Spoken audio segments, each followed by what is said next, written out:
triste. E a gente também trabalhou com eles essa questão da consciência negra, né, esse feriado, que eu acho que é importante dizer que o feriado da consciência negra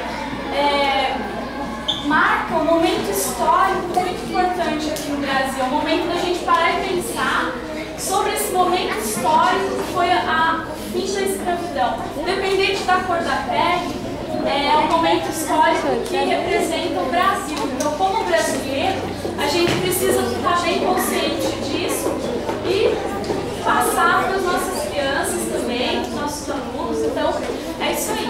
E tem um pedaço da música que se chama Cangoma. Cangoma foi uma festa que foi feita quando os escravos souberam que a escravidão